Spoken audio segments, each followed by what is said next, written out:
ప్రియమైనటువంటి దేవుని బిడ్డలారా, ప్రభు అయిన యేసుక్రీస్తు వారి పేరిట అందరికీ వందనాలు. అందరికీ పేరు పేరున వందనాలు తెలియజేస్తూ ఉన్నాను. ఈ ఉదయకాలమున మీ అందరితో ఒక ప్రాముఖ్యమైనటువంటి మాటని మీకు జ్ఞాపకం చేయాలని ఆశపడతా ఉన్నాను. అపోస్తుల కార్యములు 1వ అధ్యాయము, అపోస్తుల కార్యములు 1వ అధ్యాయము 6వ వచనం నుంచి 11వ వచనం వరకు చదువుకుందాం. అందరు తీసారా? ఓకే. కాబట్టి వారు కూడి వచ్చినప్పుడు, ప్రభువా, ఈ కాలమందు ఇశ్రాయేలునకు రాజ్యమును మరలా అనుగ్రహించెదవా అని ఆయన అడగగా, ఆయన కాలములను సమయములను తండ్రి తన స్వాధీనమందుంచుకొని ఉన్నాడు. వాటిని తెలుసుకొనుట మీ పని కాదు. అయినను పరిశుద్ధాత్మ మీ మీదకు వచ్చినప్పుడు మీరు శక్తి నొందెదరు గనుక మీరు యెరూషలేములోను యూదయ సమరయ దేశములన్నంతటను బూదిగంతముల వరకును నాకు సాక్షులై యుందురని వారితో చెప్పెను. ఈ మాటలు చెప్పి వారు చూచుచుండగా ఆయన ఆరోహణమాయను. అప్పుడు వారి కన్నులకు కనబడకుండా ఒక మేఘము ఆయనని కొనిపోయెను. ఆయన వెళ్ళుచుండగా వారు ఆకాశం వైపు తేరి చూచుచుండిరి. ఇదిగో, తెల్లని వస్త్రములు ధరించుకున్న 2 మనుష్యులు వారి యొద్ద నిలిచిరి. గలిలయ మనుషులారా, మీరెందుకు నిలిచి ఆకాశం వైపు చూచుచున్నారు? మీ యొద్ద నుండి పరలోకమునకు చేర్చుకొనబడిన ఈ యేసే ఏ రీతిగా పరలోకమునకు వెళ్ళుట మీరు చూచితిరో ఆ రీతిగానే ఆయన తిరిగి వచ్చునని వారితో చెప్పిరి. ప్రియమైన దేవుని బిడ్డలారా, ఇక్కడ మనం గమనించినట్లుగైతే మనందరం కూడా ఇందాక నేను చెప్పినటువంటి విషయం ఏమిటంటే, ఒక ప్రాముఖ్యమైన విషయాన్ని మనం తెలుసుకోవాలి. ఏమిటి అంటే, విశ్వాస జీవితంలో మనందరము కూడా ఒక సాక్షిగా నిలబడాలన్నది ఈ ఉదయకాలపు నా ఉద్దేశం, దేవుని ఉద్దేశం కూడా. ఒక సాక్షిగా ఎలా నిలబడాలి అనే దాని గురించి మనం జాగ్రత్తగా గమనించినట్లుగా అయితే, అపోస్తుల కార్యముల్లో ఇప్పుడు చదివినటువంటి మాటల్లో మీరు చాలా జాగ్రత్తగా గమనిస్తే, ప్రభు చెప్పినటువంటి మాటలన్నిటినీ కూడా శిష్యులు ఏం చేశారు అంటే, ఒక చోట నిలబడి మీరు ఉండండి, పరిశుద్ధాత్మను మీ మీదకి నేను పంపిస్తాను, అప్పుడు దాకా మీరు అందరూ ఏం చేయాలి? ఒక చోట ఉండి ప్రార్థన చేయాలి. మీరు అందరూ ఒక చోట ఉండి మీరు అందరూ కలిసి ప్రార్థన చేయండి. ఇదందరూ మీరు విన్నదే, అయినా కానీ మరొకసారి మీకు జ్ఞాపకం చేస్తాను. మీరందరూ ఒక చోట ఉండి ప్రార్థన చేయండి అని చెప్పినప్పుడు ఆయన మాటలు ఎలా విన్నారు, ఎలా దానికి లోపడ్డారు, ఎలా దాని ప్రకారంగా వాళ్ళు జీవించారన్నది మనం గమనించాలి. అందుకే యోహాను రాసినటువంటి మొదటి పత్రికలో ఒక మాట రాయబడి ఉంటుంది. చదువుదామా? యోహాను రాసినటువంటి మొదటి పత్రిక 1వ అధ్యాయము 2వ వచనాన్ని నేను మీకు తెలియచేయాలనుకుంటున్నాను. యోహాను రాసిన మొదటి పత్రిక, పేజీ నంబర్ 221. జీవవాక్యమును గుర్చినది ఆది నుండి ఏది ఉండునో మేమేది వింటిమో, కన్నులారా ఏది చూచితిమో, ఏది నిదానించి కనుగొంటిమో, మా చేతులు దేనిని తాకి చూచెనో అది మీకు తెలియజేయుచున్నాము. ఆ జీవము ప్రత్యక్షమాయను, తండ్రి యొద్ద ఉండి మాకు ప్రత్యక్షమైన ఆ నిత్య జీవమును మేము చూచి ఆ జీవమును గూర్చిన సాక్ష్యం ఇచ్చుచు దానిని మీకు తెలియపరచుచున్నాము. ఏం రాయబడిందండి ఇక్కడ?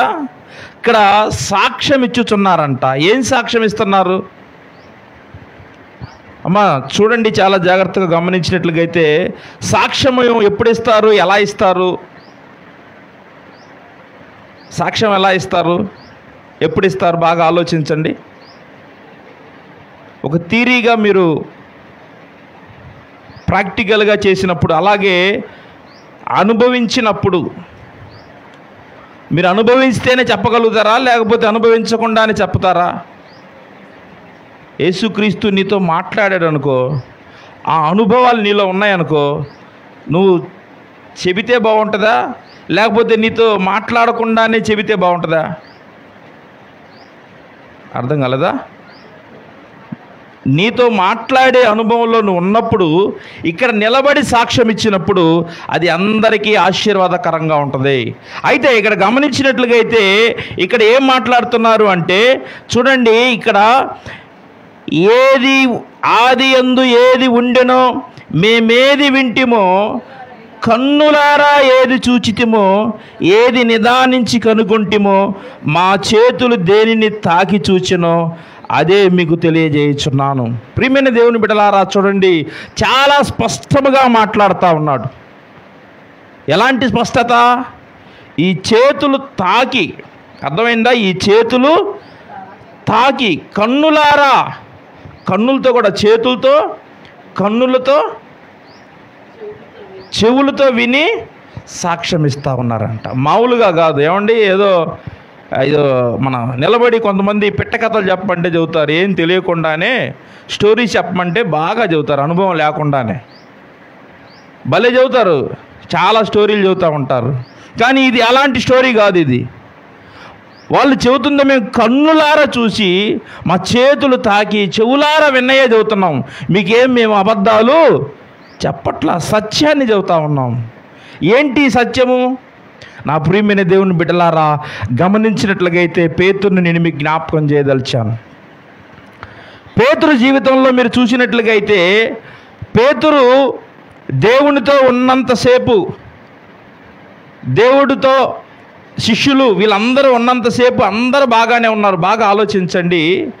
అయితే ఆయనని సిలువకు అప్పగించినప్పుడు పేతురు మాట్లాడుతూ ఉన్నాడు. చూడండి, ఏం మాట్లాడుతూ ఉన్నాడంటే, ఈ యేసు ఎవరో నీకు తెలుసా అని అడిగితే ఆయన అంటున్నాడు, అయ్యా నాకు తెలియదు, ఈయనెవరో నాకు తెలియదు. నాకు ఏమాడుతున్నాడు? అబద్ధం ఆడుతున్నాడు. ఎన్నిసార్లు ఆడాడు అలా? 3 సార్లు అబద్ధం ఆడాడు ఆయన. యేసయ్యతో తిన్నాడు, యేసయ్య చేసిన అద్భుతాలు చూశాడు, యేసుక్రీస్తుతోనే ఉన్నాడు, కానీ 3 సార్లు అబద్ధం ఆడేశాడు. అంటే బాగా జాగ్రత్తగా మీరు గమనించినట్లుగైతే, ఈ అబద్ధం ఆడినటువంటి పేతురు ఈ అపోస్తల కార్యములో పరిశుద్ధాత్మ అతని మీదకి వచ్చిన తర్వాత, పరిశుద్ధాత్మతో నింపబడిన తర్వాత ఆయన ధైర్యముగా మాట్లాడుతూ ఉన్నాడు. అంటే పరిశుద్ధాత్మ అనుభవం లేనప్పుడు మాత్రం ఏం మాట్లాడుతున్నాడు?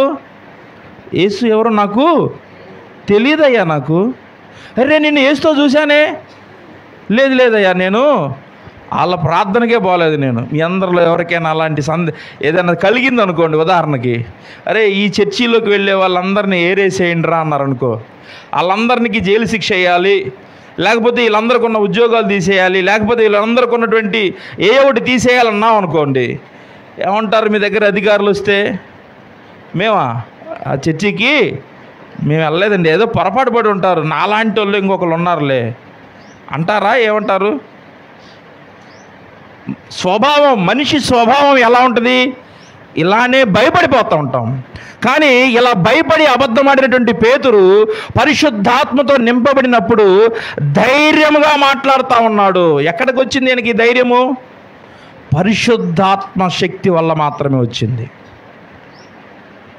అంతకుముందేమో అబద్ధం ఆడిన వ్యక్తి పరిశుద్ధాత్మతో నింపబడినప్పుడు మాత్రము ధైర్యముగా నిలబడి మాట్లాడగలుగుతున్నాడు. నా ప్రియమైన దేవుని బిడ్డలారా, మన జీవితంలో మనం కూడా ఒక్కోసారి అలానే ఉంటాం. పరిశుద్ధాత్మ మనం లేకపోతే మన మాటలన్నీ ఎలా ఉంటాయో తెలుసా? అబద్ధాలే, సత్యం మాట్లాడరు. నోరు తెరిస్తే అన్నీ అబద్ధాలే. ఎలాంటి అబద్ధాలు ఆడతామో తెలుసా? మీ వ్యక్తిగత జీవితానికి వదిలేస్తా ఉన్నాను. మీ ఆత్మ పరిశీలన చేసుకోనండి. నా ప్రియమైన దేవుని బిడ్డలారా, చాలామందిని మనం గమనించినట్లయితే ఒక సాక్షిగా, దేవుని సాక్షిగా నిలబడాలి అని మనం చూస్తే చాలామంది ఎలా ఉంటున్నారంటే, సాక్ష్యం చెప్పండి అయ్యా లేచి, దేవుడు మీ జీవితంలో చేసిన అద్భుతాలు, దేవుడు మీ జీవితంలో చేసినటువంటి మేలులు చెప్పండి అయ్యా అంటే చాలామంది సాక్ష్యం ఏం చెబుతారో తెలుసా? అయ్యా నాకు మంచి ఆరోగ్యం వచ్చింది యేసయ్య నమ్ముకున్నాక, లేకపోతే దేవుని నమ్ముకున్నాక నాకు మంచి స్థలాలు కొనుక్కున్నాను, పెట్టుబడి బాగా వచ్చింది, నేను రియల్ ఎస్టేట్ చేస్తూ ఉన్నాను, ఈ వ్యాపారంలో దేవుని నమ్ముకున్నాక నాకు బాగా ఉంది, ఇదిగో ఇల్లు కొనుక్కున్నాను బాగా ఉంది, ఇదిగో మంచి ఉద్యోగం వచ్చింది. సాక్ష్యం చెప్పమంటే ఎలాంటి సాక్ష్యాలంటే భౌతిక సంబంధమైన సాక్ష్యాలే చెప్తారు చాలామంది. అవునా కాదా? చాలామందికి ఇవే కావాలి, భౌతిక సంబంధమైనటువంటి సాక్ష్యాలే, కానీ ఆత్మీయ సంబంధమైన సాక్ష్యాలు ఎవరికైనా అవసరమా? అమ్మా, ఈరోజు ఆత్మీయ సంబంధమైన సాక్ష్యాలు కనపడుతున్నాయా? కనపట్లా. దానివైపు ఎవరు చూడట్లా. మాకేం మేలు చేయట్లేదు, మాకేం జరగట్లేదు. ఒకవేళ వచ్చినాయి అనుకోండి, ఏదో ఒక మేలు జరిగిందనుకోండి, దేని గురించి ఆలోచిస్తారు?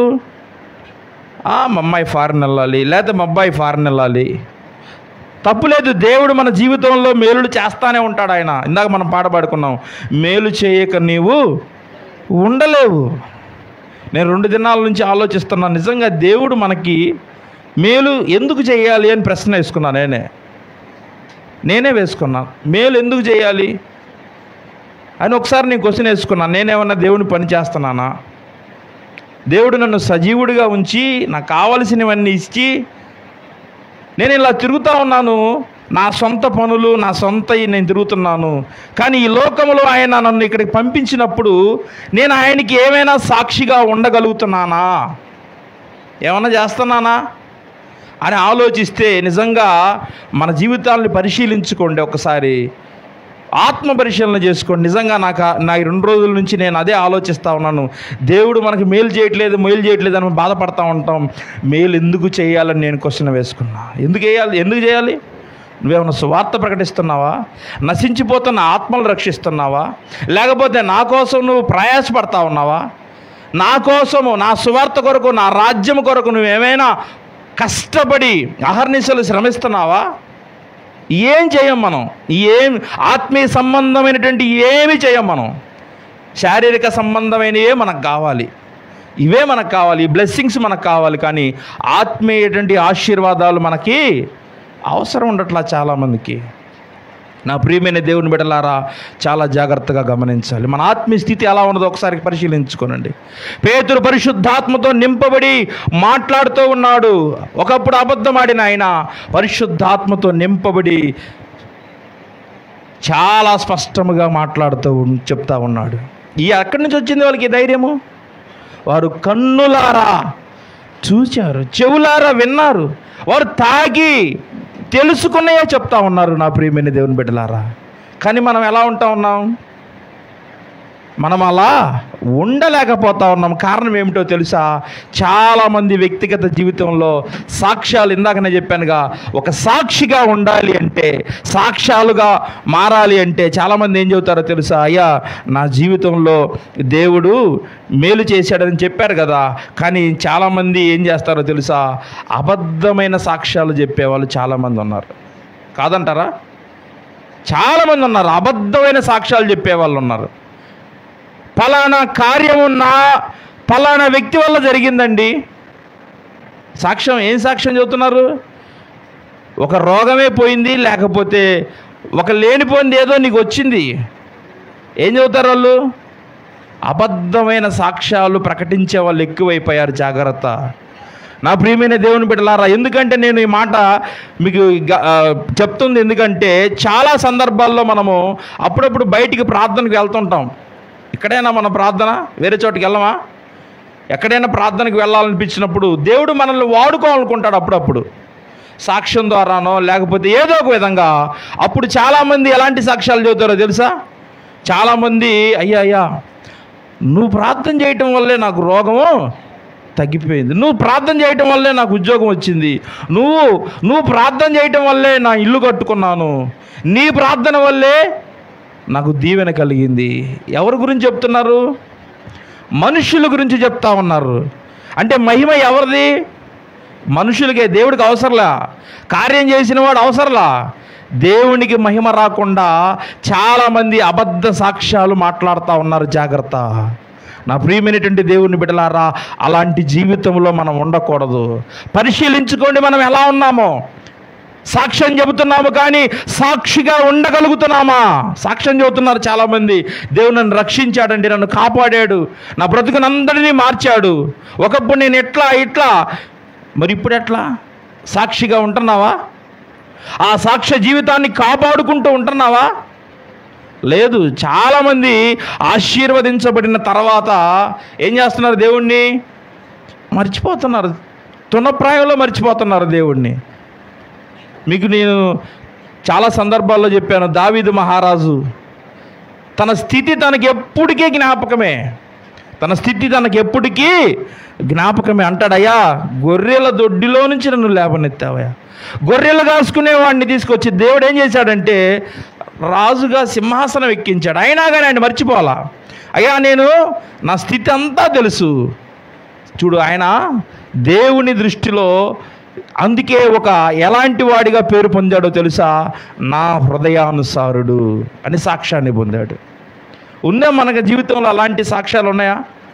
ఈమె నా హృదయానుసారురాలు, ఇతను నా హృదయానుసారురాలుడు అని అనగలుగుతున్నామా? అలాంటి సాక్ష్య జీవితం మన జీవితంలో ఉందా? పేరుకు మాత్రమే మనం క్రైస్తవులుగా చలామణి అవుతున్నాము, కానీ ఒక సాక్ష్యమైనటువంటి జీవితం మనలో కనపడట్లేదు. కారణం పరిశుద్ధాత్మ అనుభూతి లేకపోవటం, పరిశుద్ధాత్మతో నువ్వు నింపబడకపోవటము. అదే కారణం, వేరే కారణం అయితే ఏం లేదు. నా ప్రియమైనటువంటి దేవుని బిడ్డలారా, పేతురుని చూడండి. పేతురుని చూసి మనం నేర్చుకుందామండి.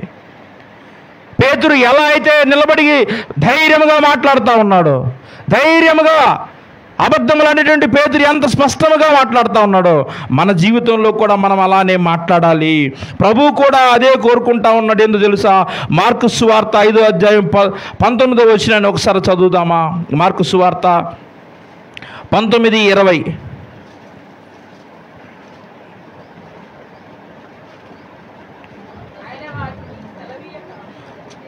మార్కు సువార్త 5వ అధ్యాయము 19:20.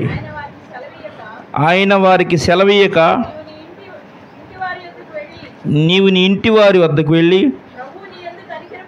ప్రభువుని యందు కనికరపడి నీకు చేసిన కార్యములన్నిటినీ వారికి తెలియజెప్పమనెను. వాడు వెళ్ళి యేసు తనకు చేసినవన్నీ దెకపోలిలో ప్రకటింపనారంభింపగా అందరూ ఆశ్చర్యపడిరి. చూడండి ప్రియమైన దేవుని బిడ్డలారా, ఇక్కడ ఈ వ్యక్తి జీవితంలో దేవుడు చేసినటువంటి మేలుని ఏం చేయమన్నాడు? యేసుక్రీస్తు నీకు చేసిన కార్యాలన్నీ వారికి నువ్వు చెప్పండి. చెప్తున్నారా? దేవుడు మీ కుటుంబ జీవితాల్లో చేసిన మేలుల్ని మీ కుటుంబ సభ్యులకు చెప్తారా? మీ స్నేహితులకు చెప్తారా? మీ బంధువులు చెప్తారా? మీరు పనిచేస్తున్న దగ్గర చెప్తారా? చాలామంది ఇంట్లో వాళ్ళకే చెప్పరు. అవునంటారా కాదంటారా? నిజం.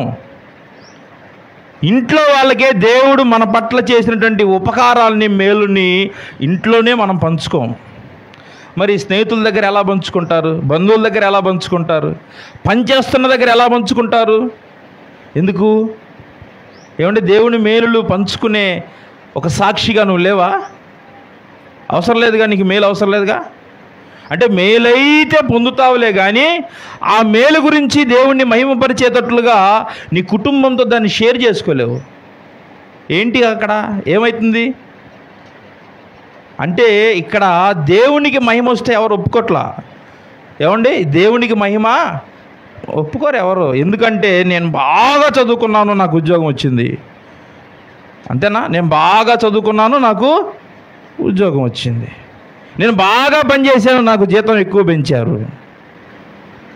అంటే దేవుడు నీ జీవితంలో ఏం చేయట్లా, ఏం చేయకుండానే నీకు మంచి ఫలితాలు వచ్చాయి. దేవుడు నీ జీవితంలో ఏం చేయకుండానే ఉన్నతమైన స్థానానికి వెళ్ళావా? చూడండి, అక్కడ దేవుడు అదే చెప్తా ఉన్నాడు. నీవు నీ ఇంటి వారి యొద్దకు వెళ్ళి ప్రభువుని యందు కనికరపడి, ప్రభువు మన యందు ఏం చేస్తాడు? కనికరపడి నీ ఎడల చేసినటువంటి మేలుని కార్యములన్నిటిని చెప్పండి అయ్యా, చెప్పండి. స్కూల్లో చెప్పండి దేవుడు నీ ఎడల చేసిన కార్యాలు. నువ్వు పని చేస్తున్న దగ్గర నీ కార్యాల గురించి చెప్పగలుగుతారా? చాలామంది హై పొజిషన్లో ఉన్నటువంటి వారందరూ కూడా క్రీస్తుని గురించి ప్రకటించాలంటే కొంచెం భయపడిపోతారు. ఎందుకు? నన్నేమని అనుకుంటారేమో, నువ్వు కూడా క్రైస్తవుడా అని వాళ్ళకి తెలిసిపోద్దానేమో, లేకపోతే ఇతను ఉద్యోగం ఏమైనా పోద్దామనేమో. చాలా భయం ఉంటుంది చాలామందికి. నా ప్రియమైన దేవుని బిడ్డలారా, పరిశుద్ధాత్మతో నువ్వు నింపబడితే నీకు ధైర్యం వస్తుంది, ధైర్యం కలిగిద్ది. నీలో ధైర్యం లేదు, పిరికితనం ఉందంటే పరిశుద్ధాత్మ నీలో లేడు కాబట్టి నువ్వు ధైర్యంగా ఉండలేకపోతా ఉన్నావు. పరిశుద్ధాత్మతో నింపబడాలి. నింపబడ్డాడు ఇతను. దేవుడు ఇతని జీవితంలో చేసిన కార్యాలను బట్టి ఇతను నింపబడి కుటుంబ జీవితానికి అందరికీ కూడా చెప్పాడు ఆ మేలుల గురించి. నా ప్రియమైనటువంటి దేవుని బిడ్డలారా, మనము కూడా అలానే ఉండాలి. వాడు వెళ్ళి యేసు తనకు చేసినవన్నీ దెకపోలిలో ప్రకటింపనారంభించను. అందరూ ఆశ్చర్యపోయారంట. అందరూ కేవలం నువ్వు పని చేయి అంతే, కార్యం దేవుడు చేస్తాడు. నువ్వు చెప్పయ్యా అన్నాడు అంతే. అతనికి తెలియదు పాపం ఏం జరిగిద్దో. కానీ ఆ ప్రాంతంలో వాళ్ళందరికీ ఆశ్చర్యం కలిగిందంట. రే ఈడేంటి ఇలా వచ్చి చెప్తా ఉన్నాడు, ఒకప్పుడు ఇలాంటి వ్యక్తి కదా, ఇప్పుడేంటి ఇలా అని చెప్పేసి ఆశ్చర్యం కలిగి వాడి మాటలు విన్నారు. నా ప్రియమైన దేవుని బిడ్డలారా, చెప్పకనే మనం చెడిపోతున్నాం. అవునా కాదా? చెప్పాలండి. ప్రభు మీ జీవితంలో చేసిన మేలును చెప్పండి, ఆయనకి సాక్షిగా ఉండాలి. అందుకోసమే కదా మనం ఉంది, ఆయనకి సాక్షిగా నిలబడటం కోసమే కదా మనం ఉంది. పేతురు మాట్లాడుతూ అదే చెప్తున్నాడు. అయ్యా, మేము కళ్ళారా చూసాం ఆయనతో ఉన్నప్పుడు. ఆయన అనుభవాలు తెలుసు, ఆయన బాధలు తెలుసు, అన్నీ తెలుసు. ఇవన్నీ తెలిసి మేము స్పష్టంగా ఆయన నిత్య జీవాన్ని ఇవ్వగలిగిన దేవుడని నమ్ముతున్నాం. మేము చనిపోయి తిరిగి లేచాడు, నిత్య జీవాన్ని ఇవ్వగలిగిన దేవుడని కూడా మేము విశ్వసిస్తున్నాం. ఎప్పుడు వాళ్ళకి నమ్మకం కలిగింది అంటే ఆయన మరణించి తిరిగి లేచినాడు. వాళ్ళతో కలిసి 40 రోజులు 40 దినాల వరకు ఉన్నాడు కదా ఆయన. ఆ తర్వాత వాళ్ళకి ఏం కలిగింది? ఒక నమ్మకం కలిగిపోయింది. ఆయన నిత్య జీవమును ఇవ్వగలిగినటువంటి దేవుడు. నా ప్రియమైనటువంటి దేవుని బిడలారా, మరొక మాటను మీకు జ్ఞాపకం చేస్తాను. అదే మత్తయి సువార్త 15వ అధ్యాయం 19వ వచనంలో ఒక మాట రాయబడింది, చదువుదామా? మత్తయి సువార్త 15వ అధ్యాయం 19వ వచనం. దురాలోచనలు, నరహత్యలు, వ్యభిచారములు, వేశ్యాగమనములు, దొంగతనములు, అబద్ధ సాక్ష్యములు, దేవదూషణలు హృదయములో నుండియే వచ్చును. ఇక్కడ వాక్యం ఏం సెలవిస్తుందో తెలుసా? దురాలోచనలు అంటే చెడ్డ ఆలోచనలు. ఇవన్నీ ఎక్కడి నుంచి వస్తాయి? దురాలోచనలు, నరహత్య, వ్యభిచారము, వేశ్యాగమను, దొంగతనములు, అబద్ధ సాక్ష్యములు. అబద్ధ సాక్ష్యాలు ఎక్కడి నుంచి వస్తాయి? హృదయములో నుండే వస్తాయంట. పాపం ఎక్కడి నుంచే వస్తాయి. అది కూడా అబద్ధ సాక్ష్యాలు చాలా చక్కగా చెబుతారు వాళ్ళు. ఎంత నీట్గా చెబుతారంటే వినే వాళ్ళకి ఈ రోమాలు లెక్కపొడుచుకుంటాయి, అంత బాగా చెబుతారు. అపవాది సంబంధులు మాత్రమే ఇలా చెప్పగలుగుతారండి. అపవాది సంబంధులు వారు మాత్రమే అబద్ధ సాక్ష్యాలు పలకగలుగుతారు. దైవాత్మతో నింపబడిన వాళ్ళు, పరిశుద్ధాత్మతో నింపబడిన వారు అబద్ధాలు ఆడతారా? ఏమండి, ఆడగలుగుతారా? భయపడిపోతారు. భయం. అబద్ధం ఆడాలంటే భయం. ఉందా భయం? భయం లేదు ఈరోజు. నిజంగా సంఘాల్లో భయపడే వాళ్ళు లేరు. ఉన్నారా? ఏమన్నా అన్నాం అనుకో ఏమంటారు? మనసులో అనుకుంటారు, నువ్వు చెప్పొచ్చావులే, తర్వాత చూసుకో. సాతాను ఏం చేశాడంటే మనిషి హృదయంలోనికి చొరబడి మనిషిని ఏం చేస్తున్నాడు అంటే గర్వపడేటట్లుగా చేస్తూ ఉన్నాడు. తగ్గించుకొని ఇట్లా ఇది నా మంచి కోసమే లేని, ఇది నా కోసమే లేని ఉండని ఇట్లా నీ హృదయంలోనికి చొరబడి వాడు నీలో నుండి వచ్చి దురాలోచనలు కలిగిస్తూ ఉన్నాడు. మాట్లాడు. ఎందుకు నన్ను అన్నావు? ఎందుకు నాతో మాట్లాడావు? ఎందుకు నన్ను గట్టిగా అన్నావు? ఎందుకంటే సాతాను లోపల ఉన్నాడు. వాడుంటే వాడు ఇట్లానే మాట్లాడిస్తాడు, వాడు ఇలానే నిన్ను పలికిస్తాడు, ఇలానే నీ జీవితం అంతా పాడైపోద్ది. నా ప్రియమైన దేవుని బిడ్డలారా, ఇది కాదు. హృదయము అన్నిటికంటే మోసకరమైనది, బహువ్యాధి కలిగిందండి. అందుకే చెప్పాడు ఈ హృదయాన్ని జాగ్రత్తగా కాపాడుకోవాలి.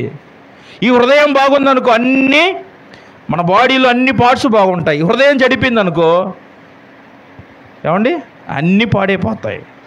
నా ప్రియమైనటువంటి దేవుని బిడ్డలారా, అదే ఇక్కడ మనం గమనించినట్లుగైతే మరొక మాట నేను మీకు జ్ఞాపకం చేయదలిచాను. చూడండి, అలాగే యోహాను సువార్త 1వ అధ్యాయము, యోహాను సువార్త 1వ అధ్యాయము, యోహాను సువార్త 1వ అధ్యాయము 15వ వచనాన్ని ఒకసారి జ్ఞాపకం చేయదలిచాను. యోహాను ఆయనను గూర్చి సాక్ష్యమిచ్చుచు నా వెనక వచ్చువాడు నాకంటే ప్రముఖుడు, ఆయన నాకంటే ముందటివాడాయననియు నేను చెప్పినవాడు ఏనే అనియు ఎలుగెత్తి చెప్పెను. చాలు చాలు. ప్రియమైన దేవుని బిడ్డలారా, ఇక్కడ బాప్తిసం ఇచ్చి యోహాను యేసుక్రీస్తు గురించి చాలా చక్కగా మాట్లాడుతున్నాడు. చూడండి, ఆయన గురించి సాక్ష్యం ఇస్తున్నాడు. ఏమని సాక్ష్యం ఇస్తున్నాడు?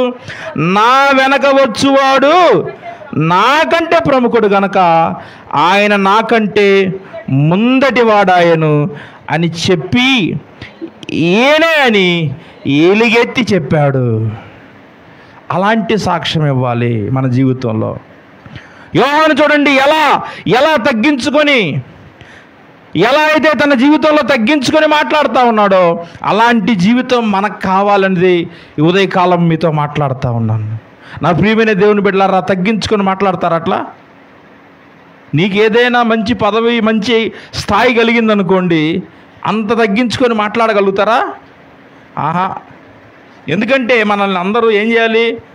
పొగడాలి. మనల్ని పొగిడితే, నిజంగా మనుషుల్లో ఉన్న నైజం ఏంటంటే పొగిడితేనే వాళ్ళకి ఆనందం. పొగడాల. తిడితే ఎంతమంది తిట్లు తీసుకుంటారు చెప్పండి? నాకు తిట్లే కావాలండి. మీరు మమ్మల్ని మందలిస్తే మాకు ఇష్టం అండి అని ఎంతమంది చేస్తారు? ఎవరికి ఇష్టం ఉండదు. నిజం. మందలిస్తే నాకు ఇష్టం అండి అనేవాళ్ళు ఎవరైనా చెప్పండి? ఎవరు ఒప్పుకోరు కూడా. పొగడ్తలు కావాలి, పొగడాలా. పొగిడితేనే ఆనందం, లేకపోతే తీసుకోరు, రిసీవ్ చేసుకోరు. నా ప్రియమైన దేవుని బిడ్డలారా, అలా అయితే మంచి భక్తా? ఏమంటే పొగిడితేనే నువ్వు బాగుంటావా? పొగడకపోతే వద్దా నీకు? నా ప్రియమైనటువంటి దేవుని బిడ్డలారా, యోహాను జీవితంలో చూడండి ఎంత తగ్గించుకొని మాట్లాడుతూ ఉన్నాడు, ఎంత దీనుడుగా మాట్లాడుతూ ఉన్నాడు. యేసుక్రీస్తు గురించి ఎలా సాక్షిగా ఉన్నాడో చూడండి. మన జీవితంలో అలాంటి సాక్ష్యం మనం ఆయనకి మాదిరిగా మనం ఉండాలి. అలాంటి సాక్ష్య జీవితాన్ని మనం కొనసాగించాలనేది దేవుని ఉద్దేశము. అలాగే మరొక మాటను నేను మీకు జ్ఞాపకం చేయదలిచాను. అపోస్తుల కార్యం, ఇప్పుడు చదివినటువంటి అపోస్తుల కార్యములు 2వ అధ్యాయము 40వ వచనాన్ని మీకు జ్ఞాపకం చేస్తాను. అపోస్తుల కార్యములు 2వ అధ్యాయము 40వ వచనము. ఈ యేసును 2:40 ఇంకను అనేకమైన మాటలతో సాక్ష్యమిచ్చి మీరు మూర్ఖులకు ఈ తరం వారికి వేరై రక్షణ పొందుడని వారిని హెచ్చరించెను. చూడండి ఏం మాట్లాడుతున్నాడు ఇక్కడ పేతురు మాట్లాడుతూ అంటున్నాడు, మీరు ఇంకను అనేకమైన మాటలు మాట్లాడుతూ సాక్ష్యమిస్తూ మూర్ఖులకు ఈ తరం వారికి వేరే రక్షణ పొందండి. మూర్ఖులకు ఈ తరం వారి నుండి వేరే రక్షణ పొందండి. రక్షణ పొందుతున్నారా? రక్షణని నిర్లక్ష్యపరుస్తున్నారు చాలామంది.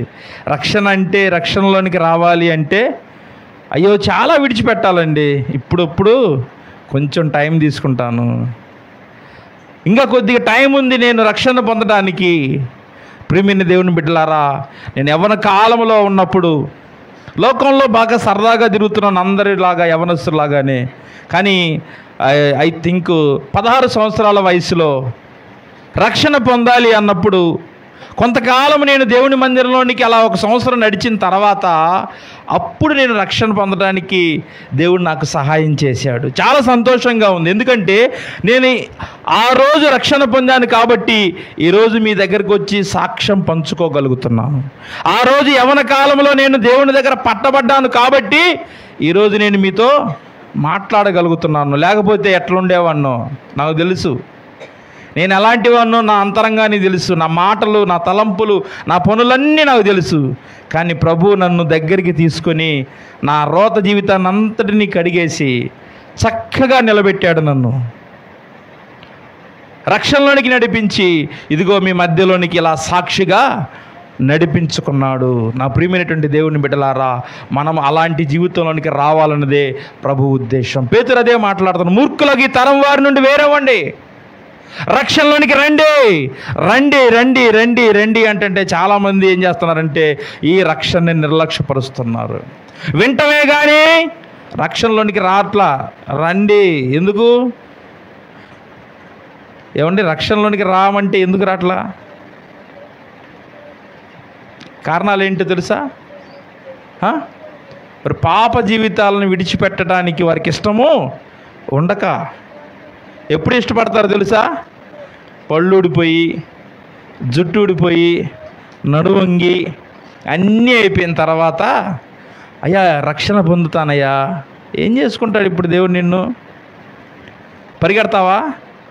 5 కిలోమీటర్లు పరిగెట్టు. గోడ దూకుతావా? దూకలేవు. గట్టిగా పాట పాడతావా? పాడలేవు. ఏదైనా చేయగలుగుతావా? చేయలేవు. అంటే మన వయసు, మన బలము అంతా లోకంలో సాతానికి ఇచ్చి పీల్చి పిప్పి చేసిన తర్వాత అప్పుడు దేవుని సన్నిధిలోనికి వచ్చి రక్షణ పొందుతానయ్యా నేను రక్షణ పొందుతానయ్యా, నాకు బాప్తిసం ఇవ్వండి అయ్యా. అప్పుడు వస్తారు. అప్పుడు వచ్చి ఏం చేసుకుంటాడు ఆయన? ఏమండి, పనికిరాంది తెచ్చి నీకు ఇస్తే ఏం చేసుకుంటావు? ఏం చేస్తారు? తీసుకెళ్ళి చెత్తబొట్టలో పడేసుకుంటారు. అంతేగాని దాన్ని తీసుకొని వాడుకుంటారు పనికిరాంది? నా ప్రియమైన దేవుని బిడ్డలారా, దేవుడు అలా తోసేసేవాడు కాదు. పాపం ఆయన అలా నెట్టేసేవాడు కాదు. లేదు ఆ స్థాయిలోనే రండి అనేవాడు కాదు. ఆయన నేడు అనే సమయం ఉండగానే నువ్వు రా, రేపు నీది కాదు కదా అనుకుంటున్నావా? రేపు పొద్దున్న నీదే అని? ఒక్క క్షణం నీదేనా? జాగ్రత్త. రక్షణ విషయంలో నిర్లక్ష్యతను వహిస్తున్నావేమో, జాగ్రత్త. రేపు నీది కాదు, ఇదే అనుకూలమైన సమయము. రక్షణ పొందండి. మూర్ఖులకు ఈ తరం వారి నుండి మీరు వేరవ్వండి. మూర్ఖులు ఉన్నారు, రక్షణ పొందేవారిని కూడా వెనక్కి లాగేసే వాళ్ళు ఉన్నారు. ఆపురా, ఇప్పుడు అడిగిరా నువ్వు రక్షణ? ఇప్పుడు వద్దయ్యా, తీసుకోమాకయ్యా, వద్దు నాయన, ఇప్పుడు వద్దు, యవ్వన కాలంలో వద్దు నాయన, బాగా చివర అయిపోయినాక తీసుకో. చాలామంది తల్లిదండ్రులు పిల్లల్ని ఇలానే డౌన్ చేస్తూ ఉన్నారు. తప్పండి ఇది. ఇలాంటి మనస్తత్వాలు తల్లిదండ్రులు ఉంటే మీరు మార్చుకోవాలి. మీ బిడ్డల్ని రక్షణలోనికి మీరు నడిపించాల్సిన బాధ్యత మీదే. ఈ మూర్ఖులకి ఈ తరం వారి నుండి వారిని వేరు చేయాలి. ప్రభు పాదాల దగ్గరికి వారిని మీరు తీసుకొని రావాలి. అది మీ బాధ్యత. మర్చిపోతున్నారు చాలామంది. పోనీలే, మా పిల్లలు మంచి స్థాయిలో ఉన్నారులే, చదువుకున్నారులే, బాగా మంచి ఉద్యోగం వస్తుందిలే, బాగుంటారులే, ఉన్నతమైన స్థానాల్లో ఉంటారులే. రక్షణ లేదు వాడికి, రక్షణ లేదు ఆమెకి. ప్రవేశిస్తారా ఆడికి? అది ఉందా? వీసా పాస్పోర్ట్లు వస్తున్నాయిలే కానీ రక్షణ లేదు, పరలోక రాజ్యంలో ప్రవేశం లేదు. ఒక్కసారి ఆత్మ పరిశీలన చేసుకోండి నా ప్రియమైన దేవుని బిడ్డలారా. ప్రార్థనకి రావటం వెళ్ళటం కాదు, మన జీవితాలు ఎలా ఉన్నాయి, దేవుని సన్నిధిలో సాక్ష్యం ఇస్తూ ఒక సాక్షిగా మనం ఉండగలుగుతున్నామా? మాటలే కాదు, క్రియాపూర్వకమైన జీవితం ద్వారా. పేతురు నిలబడి మాట్లాడుతూ పరిశుద్ధాత్మతో నింపబడి దేవుని కోసం నిలబడ్డాడండి. నిలబడి మాట్లాడుతూ ఉన్నాడు. ఉంటారా అలా? ధైర్యంగా ఉండగలుగుతారా? పరిశుద్ధాత్మ నీలో వస్తే నీకు ధైర్యం వస్తుంది, లేకపోతే నీకు ధైర్యం రాదు, పిరికితనం ఉంటుంది, భయపడిపోతుంటారు చిన్న విషయాలకు కూడా. పాపం చూడు, పేతురు చదువురానివాడు, చేపలు పట్టుకునేవాడు, నలుగురిలో మాట్లాడాలంటే పాపం బిడియం బింకు. అలాంటి వాడు ధైర్యంగా మాట్లాడి, ఎలా మాట్లాడి స్పష్టంగా చెప్తా ఉన్నాడు చూడండి. అదే పరిశుద్ధాత్మ శక్తి అనుభవం నీ జీవితంలో ఉంటే దేవుడు నిన్ను గొప్పగా వాడుకుంటాడు. నా ప్రియమైన దేవుని బిడ్డలారా, ఈ ఉదయకాలమందు ప్రభు మన కొరకు ఈ లోకానికి ఎందుకు వచ్చాడంటే మనం ఒక సాక్షిగా ఉండాలి. మనం ఒక సాక్షిగా ఉండాలంటే ఆయన మన పాప జీవితాలన్నీ తన భుజాల మీద వేసుకొని మన కొరకు మరణించి తిరిగి లేచాడు. ఎంతమంది నమ్ముతున్నారు? నీ చెడ్డ తలంపులు ఆయన తలకు ముళ్ళ కిరీటముగా గుచ్చబడ్డేవని, నీ చేతితో చేసిన చెడ్డ పనులు, దొంగతనాలు, అసహ్యమైన పనులు ఆయన చేతులకు మేకులై దెగకొట్టబడ్డాయని నమ్ముతున్నారా? నీ శరీర ఇచ్చలు ఆయన శరీరాన్ని చీల్చేశాయని నమ్ముతున్నారా? నువ్వు నడిచినటువంటి వంకర మార్గాలు ఆయన పాదాలకు మేకులై దెగకొట్టబడ్డాయి. నీ కోసం ఆయన, నా కోసం ఆయన తన ప్రాణాన్ని అర్పించేశాడు. తన చివరి రక్తపు బొట్టును కూడా మన కొరకే కార్చింది. ఎందుకంటే నువ్వు రక్షించబడాలి. నువ్వు పాపం వల్ల ఈ లోకంలో మరణించడానికి వీల్లేదు. రక్షణలో పొంది సాక్షిగా ఉండి ఆయన కొరకు నువ్వు జీవించాలన్నది ఆయన ఉద్దేశం. అందుకే ఆయన ఈ లోకానికి వచ్చాడు. ఏం ఊరికే ఒట్టిగా వచ్చి సరదాగా ఏదో అందరికీ స్టోరీ వినిపించిపోవడానికి కాదు. ఆయన క్రయధనముగా ఈ లోకానికి వచ్చి, ఆయన ఈ లోకానికి వచ్చి ఎన్నో శ్రమలను అనుభవించింది. ఎందుకో? మనందరి కోసమే. గుర్తుందా? ఎందుకోసం వచ్చాడు గుర్తుందా? ప్రతిరోజు గుర్తొస్తున్నాడు ఆయన. పాపం చేసిన ప్రతిసారి, పాపం చేయాలన్న ప్రతిసారి కూడా గుర్తుపెట్టుకోండి, ప్రభు మన కోసం సిలువలో బలియాగంగా మారాడు. ఆయన రక్తం మన కొరకు కార్చాడు. ఆయన తలకు ముళ్ళ కీటం నుంచి కారుతున్న రక్తాన్ని ఒకసారి చూడండి, కళ్ళతో ఆత్మతో చూడండి ఒకసారి. తప్పు చేయగలుగుతారా? నా ప్రియమైన దేవుని బిడ్డలారా, భయం లేదుగా తప్పు చేసేస్తారు. అదే భయం ఉంటే తప్పు చేయరు. నా ప్రియమైన దేవుని బిడ్డలారా, భయమునందు పాపము చేయకూడదు. భయం ఉంటే పాపం చేయరు. భయం లేదు కదా, మరి పాపం చేసేస్తారు, అంతేగా. నా ప్రియమైన దేవుని బిడ్డలారా, భయపడాలి మనం ప్రభు సన్నిధిలో. ఒక సాక్షిగా మనం ఉండాలండి. ఆయన ఉద్దేశం అదే. ఒక సాక్షిగా ఉంటూ మీరు ఎక్కడున్నా కానీ ఆయన నామాన్ని మహిమపరిచి బలంగా వాడబడాలన్నది ఆయన ఉద్దేశం. మన జీవితం సార్థకం చేసుకోవాలా?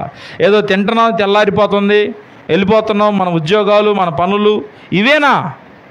కొంత సమయమైనా దేవుని కోసం వెచ్చించేటువంటి సమయం మనుషులకు దొరకట్లా. ఈరోజు ప్రార్థనకు వచ్చే సమయం కూడా దొరకట్లా కొంతమందికి సమయం ఉన్నా కానీ దేవుని కోసం ఖర్చు పెట్టలేకపోతున్నారు. దేవుని కోసం ఆ సమయాన్ని ఇవ్వలేకపోతా ఉన్నారు. ఏంటి అంటే దేవుని కంటే వేరే పని ఎక్కువ అయిపోతూ ఉంది. ఏమండి, ఇదే ఎక్కువ అయిపోతుందా? పీకేస్తాడు దేవుడు ఆ పని పీకేస్తాడు ఏదో టైంలో. అప్పుడైపోద్ది, గిలగిలా కొట్టుకుంటా ఉంటావు. జాగ్రత్త. ఆ స్థాయిలోనికి ఎవరు రావద్దు, నువ్వు నేనైనా కానీ. దేవునికి స్థానం ఇచ్చి, దేవునికి మనం సమయాన్ని ఇచ్చి ఆయన సన్నిధిలో మనం పని చేస్తూ ముందుకు వెళ్ళాలి. సాక్షులుగా నిలబడినప్పుడు దేవుడు మన జీవితంలో కూడా గొప్ప కార్యాలు చేయడానికి సిద్ధముగా ఉన్నాడు. తల్ల ఉంచితే ప్రార్థన చేసుకుందాం. తల్ల ఉంచితే మనం కొద్ది నిమిషాలు ప్రార్థనలు గడుపుతాం.